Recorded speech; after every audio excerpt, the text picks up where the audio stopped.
On today's episode, everything in our society is constantly fighting with you to only think about the here and now. It just is. It's just everything. Watch television, and nothing's gearing you towards eternity and glorifying God and so forth.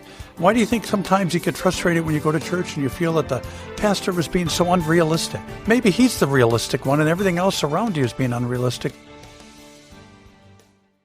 Welcome to the Life Challenges podcast from Christian Life Resources. People today face many opportunities and struggles when it comes to issues of life and death, marriage and family, health and science. We're here to bring a fresh biblical perspective to these issues and more. Join us now for Life Challenges.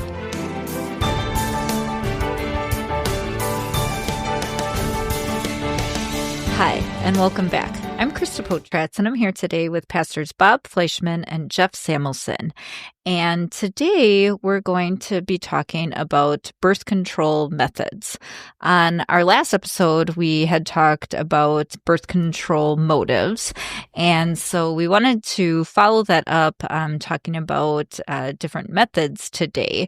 But first, we wanted to talk about maybe why we talk about motives before methods, and just the importance of really laying that groundwork before we talk about the different types of methods. We tend, in our culture especially, we tend to be very focused on just what works. Can I be sexually active and avoid a pregnancy? And we're not even going to talk about our reasons for avoiding it and so forth right this moment. But what we do need to keep thinking about is motive is the challenging questions you ask yourself as to why I want to use birth control. And motive really comes up in all facets of life. We got to be talking motive. Why do I drive the speed limit? Why do I not steal? Why do I not gossip? What drives you to do it? And everything about our culture seems to drive us to basically always look for just what works. Will it prevent a pregnancy? Will it keep me out of trouble? Will I be able to keep peace in the family? Those kinds of things. At its heart, motive stands on faith.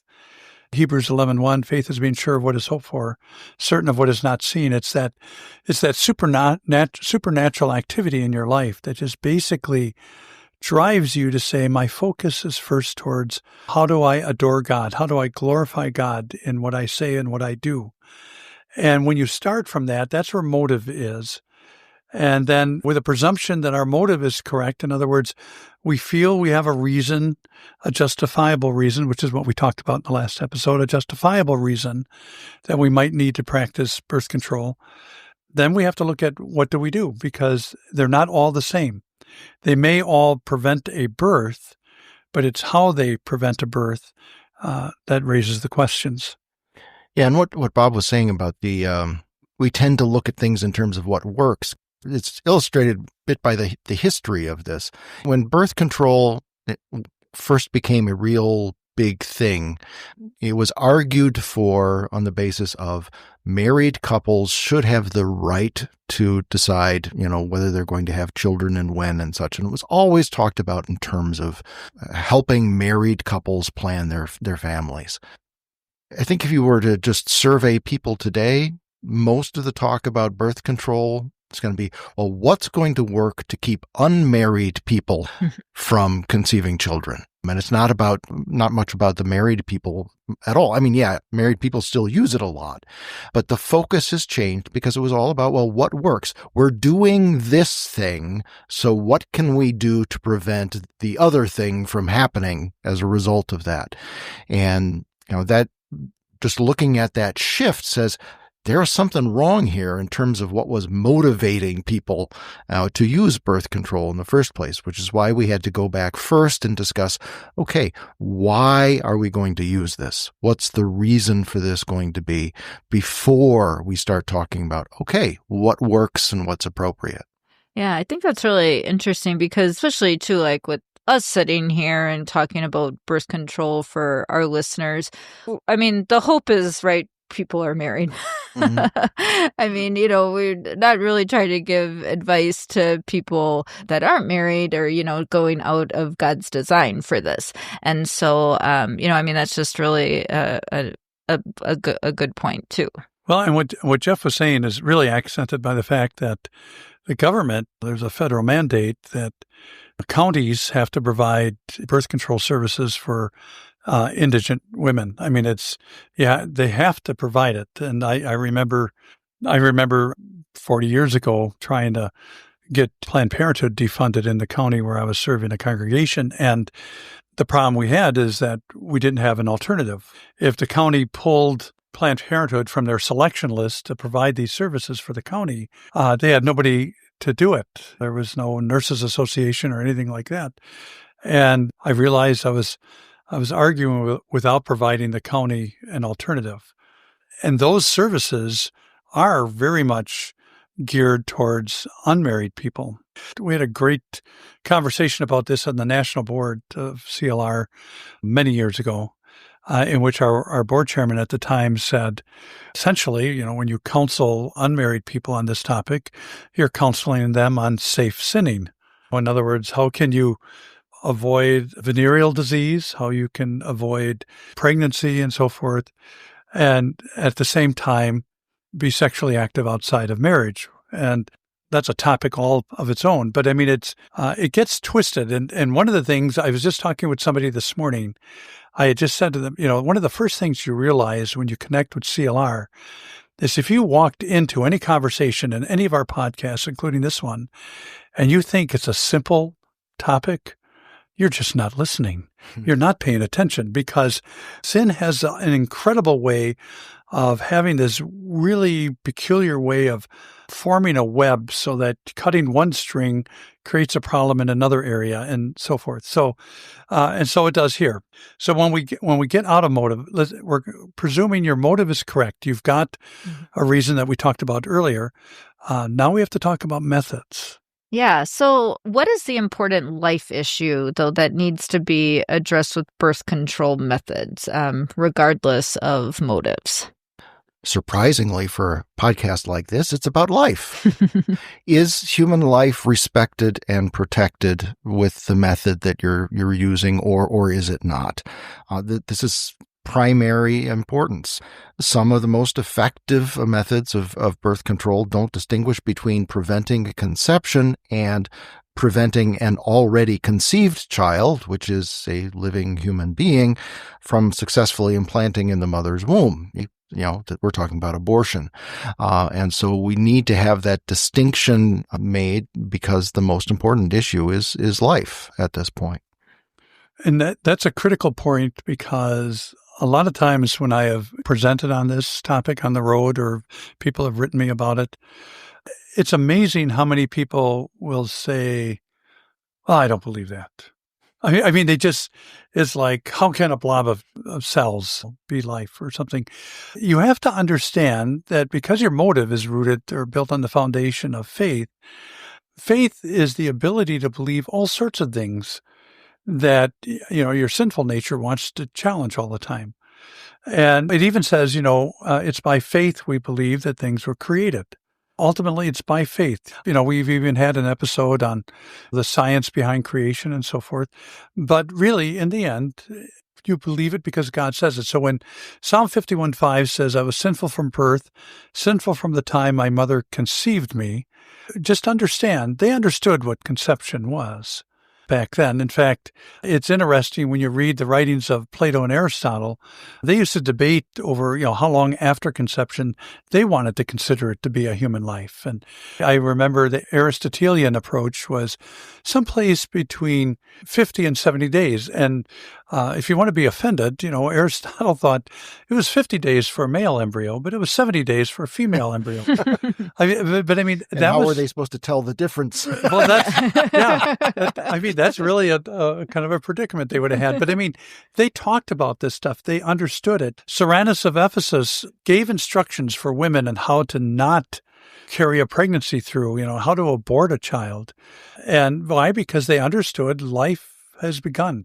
And so it's important for those of you who are listening to this podcast wanting to understand, is it really a big deal about method?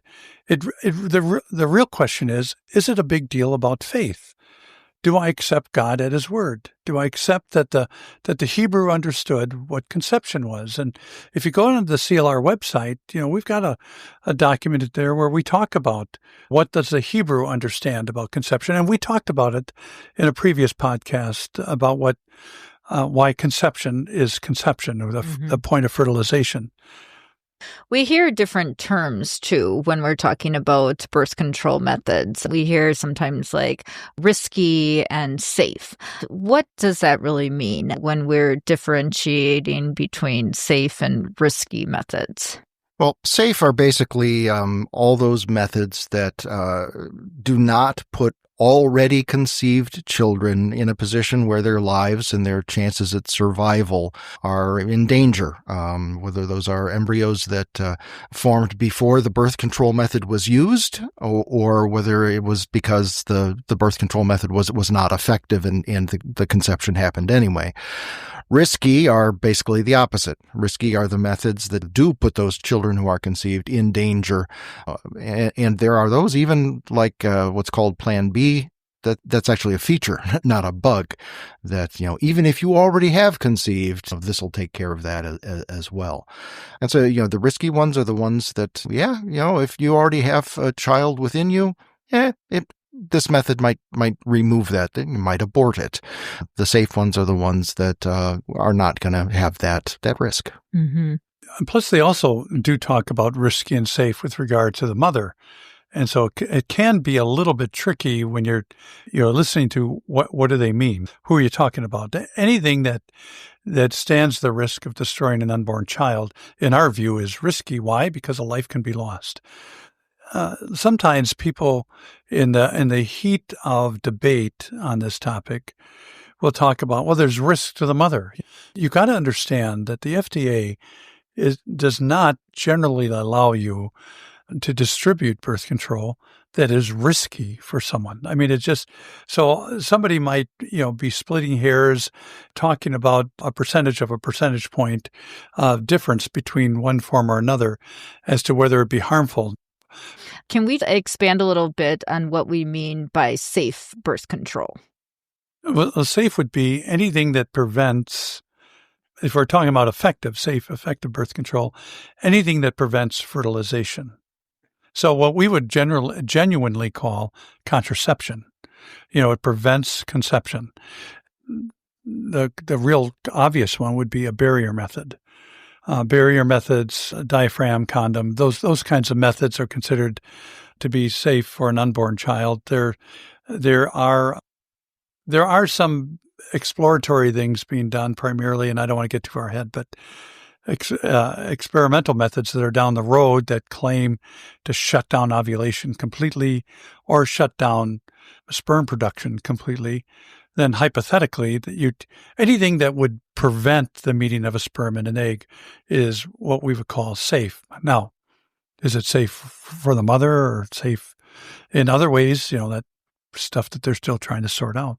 And of course, what you would call natural family planning, which technically is not birth control in the same sense, but that's basically timing things so that, in theory, at least, the conception is not possible. That we do also consider safe because it's not, there's nothing interfering there in the normal process. It's just a matter of timing. Yeah, the statistics on NFP, natural family planning, are remarkable for their effectiveness. When people take it seriously nowadays with the apps that monitor a woman's cycle and so forth, they boast like right near the top. Yeah. And just like what you were saying, Bob, the numbers really over the years have really improved and what they're able to do now. And you can go to specific doctors too that really know their stuff and know different things about the cycle. Even if you're trying to get pregnant too, like they could really help people that maybe are having difficulties in doing things outside of chemicals and things too. What would just, throwing it out there, but sterilization, is that risky or not? the risk there is it's going to be to the man or the woman undergoing the procedure. I don't know the statistics quite so well, but anything that is more about shall we say surgical, they have pretty much experience with that. So just like any kind of surgical procedure, sometimes things go wrong, but most of the time it doesn't. And so in that sense, it's not going to put much of a risk to the health, or I should say to the physical health of the man or the woman. It's a bit more involved with women. So I'd say there's probably a greater chance of something going wrong with that. When you're talking about chemical sterilization, that's an entirely different thing, because that's that's changing your body chemistry. That's attempting to do damage with some kind of medical chemical procedure, and there are always risks involved with that, because not every body is going to respond to things in the same way. I remember making a mistake early in my ministry. I happened to be calling on two patients, members of mine, and one was a young man who was in a really horrible motorcycle accident and just had a crushed leg and the whole bit, and then the other one was a fellow who was having hernia surgery, and I made the mistake of saying, "Oh," because I had just visited the young man, and I said to the guy with the hernia surgery, "Oh, well, that's relatively minor surgery," and he said, "Minor surgery is what other people have." and I thought, well, touche, that I deserve that. But what Jeff's saying is true, is that it is possible, anything, and they tell you that. Why do you think you get all those phone calls and everything prior to even an outpatient surgery about there's always risk if there's anesthesia involved or not involved, if there's other things, there is a risk. Ironically, there are accounts of surgical sterilization being reversed where, they've untied the tubes, if you know what I mean, or stitched together again the tubing so that they could be fertile again. So you don't walk into it. You walk into sterilization like this is it, and we're not going to have more. I think there's other issues that come into play with sterilization that a lot of people don't talk about. They're more social issues. I mean, we have a declining population. Now, they're projecting population implosion here coming, and I probably feel differently. I grew up during the time when, the whole world was crying in fear that we were going to outlive our food sources and everything. And now, all the data is showing that there's been a pendulum swing too far now, and we're going to start losing countries and everything from low population. I think I think differently about it, but in and of itself, the risk is, even though I'm talking about other people having it, the risk is minor, but there is always a risk.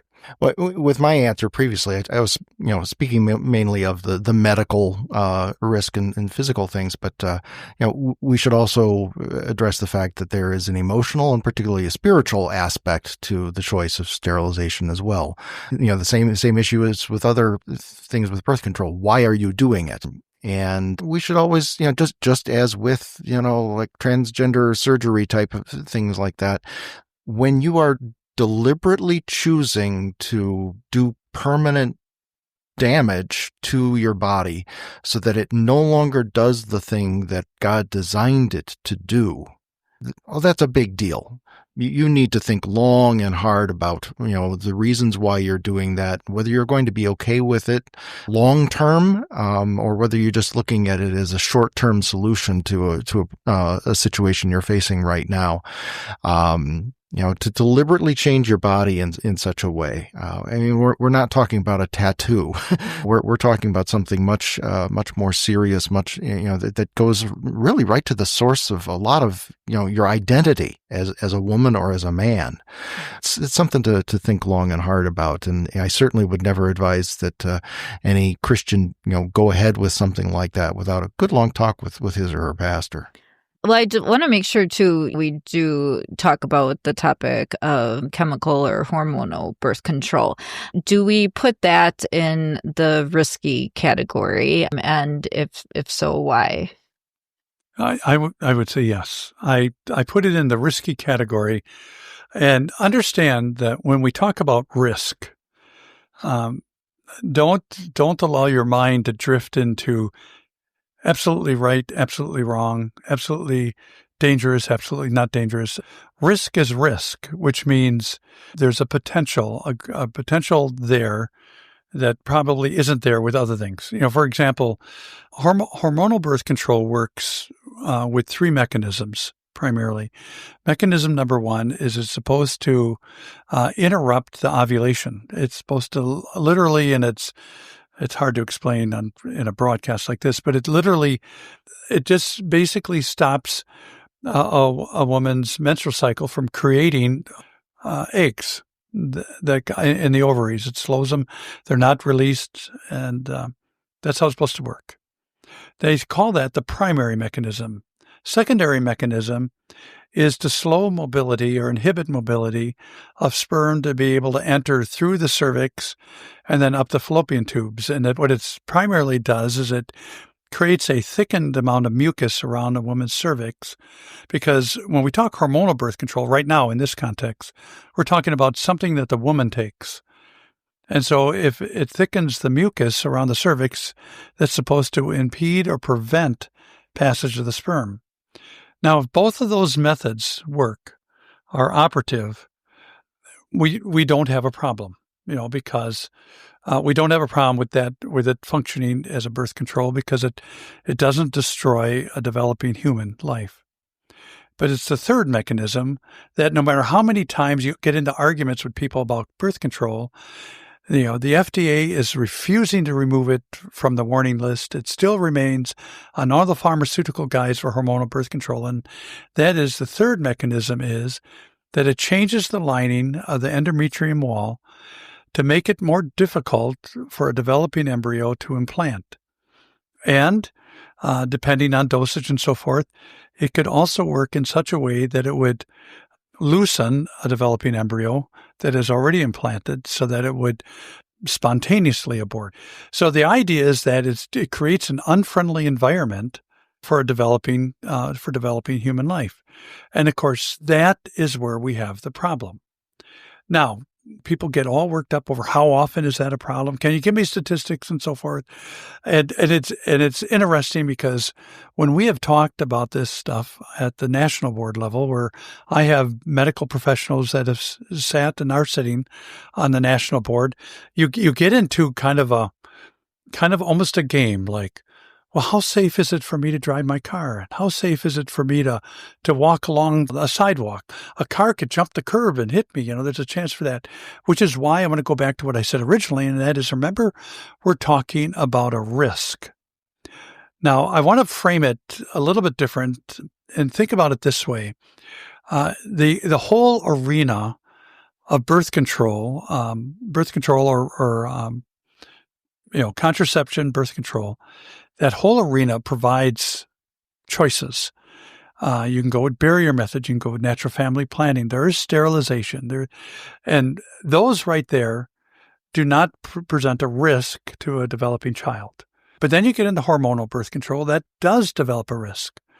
Does it mean if you've been using hormonal birth control all of your life that you have in fact aborted a child? Maybe, maybe not. We don't know. And of course, the companies that make hormonal birth control have no incentive for exploring how often it works that way. Why? Because they already have FDA approval. Why open up a Pandora's box? Society generally is accepting of the fact that we can abort children. We can terminate the lives of unborn children. So why is that a big deal? So you're not going to get them to explore it. And research dollars are quite honestly being steered towards cancer treatments and so forth. And so a Christian then has to wrestle with, how far am I willing to take a risk when I have other alternatives? And I would just add to Bob's comments there, when you're talking about risk, if you're comparing, okay, well, when I'm walking down the street, the car might jump the curb and hit me, or every time I get behind the wheel and drive or get in a plane, I'm taking a risk. Well, an important difference there is that that's a risk you're choosing to take for yourself. Yeah. When you're talking about a risk of an unborn child in the womb, that's somebody else's life you're risking, or we're talking about in terms of risk. It's an entirely different moral calculation, and we need to keep that straight. Well, in Philippians, when you're told to think more of others or think of others ahead of yourself, that comes into play. That comes definitely, and it's funny because that's a very conflicting thought in our culture. Because in our culture, why are people looking at this? Like Jeff outlined at the beginning. We just don't want a birth. We don't want a baby. And if you're single, you don't want to be tied down with that kind of commitment. You didn't even want to be committed to being married. So you're trying to avoid all those things, and that's the way society is thinking. But a Christian thinks different because they're motivated by a supernatural power called faith. Part of the draw with chemical birth control is, it's relatively easy to use. And it does just seem like, okay, I'll just take this pill and, every, I don't know, the different days you have to and stuff too. And then I think, it's just very accepted in our society too, right? Like this is just what you do. And I would say too, seems pretty accepted in our Christian culture as well. And so I think like for me, when I got married, it was just like, oh yeah, we're not, maybe thinking kids right now, we're still in school, yada, yada. This is just like what you do. But my husband and I both have science backgrounds, and we really and it's kind of sad to say we didn't really look at it too much in detail before we started, but then we really started looking at it. And maybe a year or two into our marriage, we just both felt like we weren't comfortable with that risk. Like this isn't something we want to do. And that is, it seemed like harder too. And it also seemed, I'll just say like personally, it seemed like kind of one of those like ignorance is bliss type of things. All the other people that seemed to be okay with it, it just seemed like maybe hadn't looked at all the details that we had looked at. And again, kind of like what Bob said too. Everybody does kind of have to make choices and look at things and stuff too. But I am just kind of sharing what we did just to really, I do really think it is important when you're talking about matters of life to really do the research and look into it. And like, Jeff was saying too before, there is a lot more information out there with natural family planning methods. And there's a lot more research too on just the chemical effects of what birth control does to the woman too, because you are messing with hormones, and especially in our age now of everybody's organic, or, no one is wanting to put gluten in their bodies, or just all these different things. To be using chemical hormonal birth control is something that even just from kind of like that natural side is something that, is being explored more and stuff too. And so, just to kind of throw out that really doing the research is an important part when we're talking about birth control and we're talking about life. Yeah. Just to accent one of the points you just made about hormonal birth control, it's changing your body chemistry. It's an artificial way of doing that. And if it changes your body chemistry, it's changing your body, which means it's changing you. And I don't think I'm stepping into dangerous ground by saying most people are aware that hormones can affect your personality, both male and female, but we tend to notice it more with the females. But we're talking about relatively, not necessarily permanent, but lasting, significant changes here. And just as a point of reference, think about it. People who decide that they're going to have a sex change, what do? They go on hormone therapy.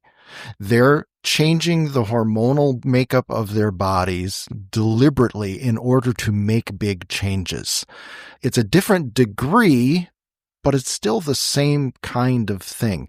And again, this is not saying absolute blanket, you should never do this as a Christian, but it is another thing to think about, that you can't have this just relaxed while everybody's doing it kind of attitude that you were describing, Krista. Yeah. But you realize this is something really significant that I am choosing to do to my body and even probably to my personality. And as I was thinking about this earlier, I was just wondering, I wonder if our society had never adopted hormonal birth control to the extent that it had, how it would have been different, not just in terms of children born or not born or whatever, how it would have been different just in terms of women's lives and how they dealt with other people, how they dealt with things, if they hadn't had that extra influence changing the way they are. Mm-hmm. Something we can only imagine, but it was an interesting thought experiment. And there's a lot we could talk about with hormonal birth control too. And, maybe for kind of a future episode as well. We're kind of wrapping up here on time. Any just maybe final thoughts just from a Christian perspective when we are thinking about birth control and methods? Well, whenever I've sat down with a couple looking to get married, and I would devote part of the premarriage counseling to talking about contraception and birth control. When I get into the hormonal methods and so forth, oftentimes it's a little bit like watching a flower wilt. Because society is so oriented towards instant gratification and everything, the number one advantage of hormonal birth control is you take a shot or you take a pill and you can have sexual relations whenever you want, and it's going to work. That's the hope or the dream or the marketing of it. And kind of like so many other things in life, you do take a moment to think about it. Take a moment to explore. And as Christians, your attention, everything in our society is constantly fighting with you to only think about the here and now. It just is. It's just everything. Watch television, and nothing's gearing you towards eternity and glorifying God and so forth. Why do you think sometimes you get frustrated when you go to church and you feel that the pastor was being so unrealistic? Maybe he's the realistic one and everything else around you is being unrealistic. Well, everything that you're seeing and hearing nowadays about birth control methods very much buys into you're living for the here and now, living for the moment. And Christians don't. You're living for eternity. And you take the time, you do the research. And if you're listening to this and you've been on hormonal birth control and you're saying to yourself, I never knew this or anything like that, I can tell you already, depending on where your doctor is on how he feels about unborn life, you're going to get, different flavors of this. But Scripture teaches life exists at conception. It starts at fertilization. Biologically, it works that way. And if we get into long discussion, another episode on hormonal birth control, if you study the history of the development of hormonal birth control, you'll know how that does mess with the body. It does. But the point is that all of life is trying to discover the will of God. And many times, all of us will trip over it and all of a sudden realize, I've been doing it wrong up until now. Well, now you know. So now what do you do? Well, thank you both for this discussion today on birth control methods. And we thank all of our listeners for joining us today, too. And if you like this podcast episode, please share it with people. We're encouraging people to subscribe to this podcast. We are thankful that this podcast has grown to be what it is, and it continues to grow. And the more that we can share this, the more that we can continue to reach people with this information. So thank you for listening, and we'll see you back next time. Bye. Thank you for joining us for this episode of the Life Challenges podcast from Christian Life Resources. Please consider subscribing to this podcast, giving us a review wherever you access it, and sharing it with friends. We're sure you have questions on today's topic or other life issues. Our goal is to help you through these tough topics, and we want you to know we're here to help. You can submit your questions as well as comments or suggestions for future episodes at lifechallenges.us or email us at podcast@christianliferesources.com.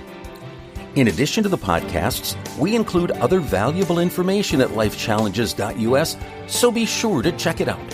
For more about our parent organization, please visit christianliferesources.com.